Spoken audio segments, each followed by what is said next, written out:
I'm gonna start with the Dallas Cowboys. I'm gonna say the Monday night performance was very impressive to me. I thought it was maybe one of the most balanced performances I saw on both sides of the ball.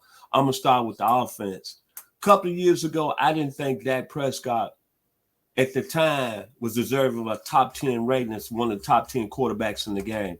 I would say this, after watching him on Monday night in the home opener, I would put him in the top 5. Like how he ran the offense, 235 yards. I think that's what he had on the evening.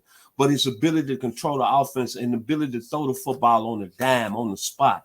Then I like about what the Cowboys did. Even though the offensive line, I thought, played real well, Dallas was able to run the ball. Ezekiel Elliott, 95 yards. Tony Pollard, since you bring up the 901, Tony Pollard, 70 yards. Melrose High School, Orange Mound, baby.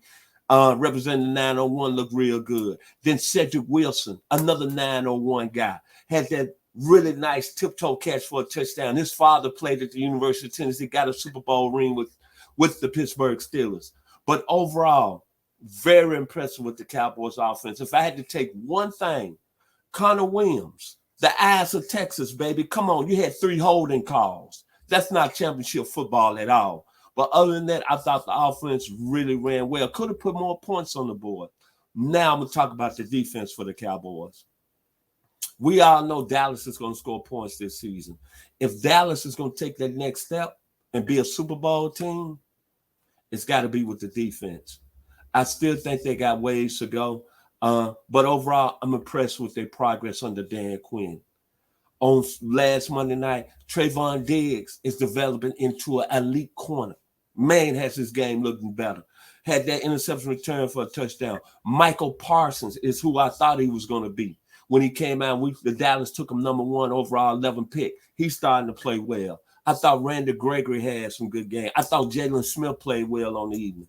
But it's the secondary overall. Played decent. Anthony Brown, Deron Curse, Dompe Casey.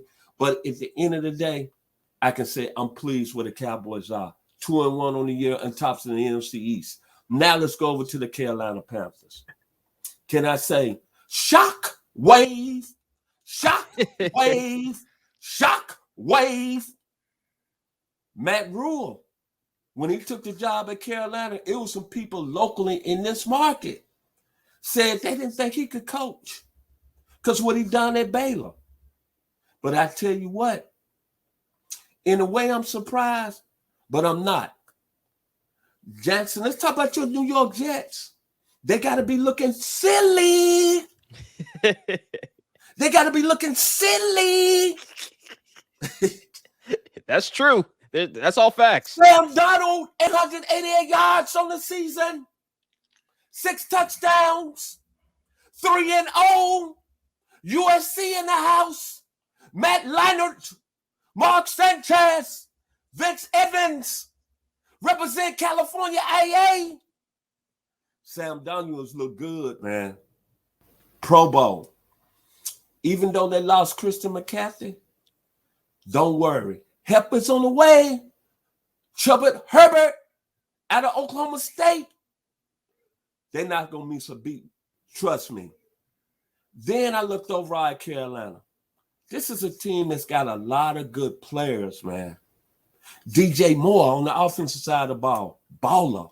Rodney Anderson. Again, let's go back to your Jets. Foolish. Rodney Anderson is very decent. But this is why I'm impressed with Carolina. And if I had to say what the keys are going to be in the game Sunday between Carolina and Dallas, Carolina's defense against Dallas offense. Carolina defense, man, they got some players. 14 sacks on the year. Shaq Thompson, University of Washington. He's making us forget about Luke Kuechly. He's making us forget about Thomas Davis. Dante Jackson out of LSU, elite. Brian Burns, elite. Hassan Reddick, that came over from Arizona, elite. Derek Brown, from where you from, Jackson, Gwinnett County, by the way, Auburn. And boy, Jeremy Chin, one of the better safeties in the game. I'm being honest with you. This is a good football team, the Carolina Panthers. So on Sunday, It's going to be the Carolina's defense matching up against the Cowboys offense. Power on power, Dante Jackson covering them receivers from Dallas, and the ability for Carolina's D-line to put pressure on Dak Prescott. Okay. When you look at this game and Carolina going on the road to the Cowboys, what is your prediction for this? What's your prediction for this? And what do you think it'll come down to? Because to me, Mr. Turner, I think this is going to be a close game. I think this game's going to come down to the fourth quarter. I think Sam Darnold is going to make a lot of plays. I think Dak Prescott, a lot because of the contract, and maybe he is top 5. I'm starting to believe it too, Mr. Turner. I think that in the fourth quarter, a big play needs to happen. And I think, look, maybe I'm sipping the Kool-Aid too much, but the Cowboys. I think there's going to be an interception or a fumble from Sam Darnold, and I'm picking the Cowboys 35-28. To me, this is another must-win game for the Cowboys. The Cowboys need to win this game, and I think they'll do that. I think the Cowboys will be 3-1, and Dak Prescott will dominate. They're working the Pollard in with Elliott. They have to get some balance there. The passing game clearly is already there. If the Cowboys consistently get a pass rush, just like a lot of teams, you got the quarterback who could throw the ball over the place. You get a pass rush, it's a wrap. You see what Diggs is doing, and he's doing a phenomenal job. We talked about that last week. I got the Cowboys 35-28, 3-1, and they look like a team that's going to go deep into the playoffs.